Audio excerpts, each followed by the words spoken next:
msituni.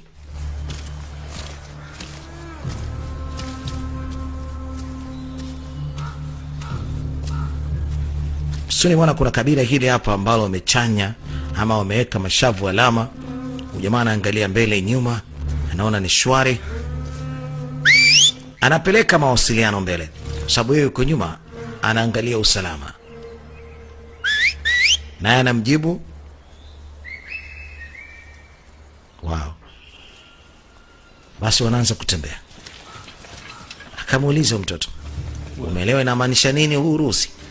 No one following. Hakuna mtoto anatufuatilia, kuko sawa, tuendelee kutembea.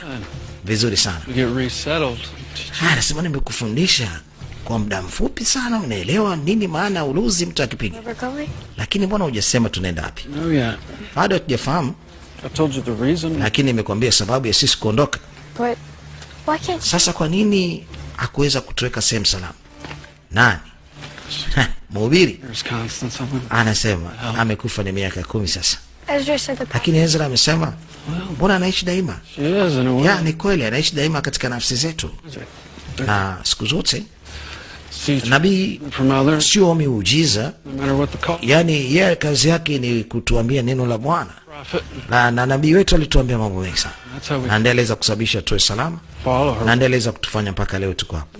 Tunafuata maneno yake, tunatii kile anatufundisha, na hatimaye tuko salama mpaka leo kutokana na maneno ya nabii. Can I have a hammer? Na mimi naweza nikachukua nyundo, na mimi naweza kuwa na nyundo.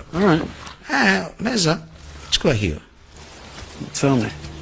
Niambie. Safer? Unajisi uko salama? Yes. Yes. Good. Vizuri. Understand what we're giving. Naelewa. Keep you far. Sasa nakugea sasa, kwa sababu mwanzo nilikuwa nashindwa kukupatia Distance. Lakini unapotaka kumpiga mtu lazima utengeneze nafasi. Nafasi kutoka hapa nyumbani? Hapana, kwenye vita. Urusi unapigwa, mwingine ilibidi wasimame ghafla. Akamuuliza, ni kweli unachoniambia? Jamaa anamwambia jificheni. Chap kwa haraka. Inaonekana kwamba kuna watu ama kuna kitu kinakuja. Chap kwa haraka, ilibidi wajifiche. Mtoto alikuwa na hofu.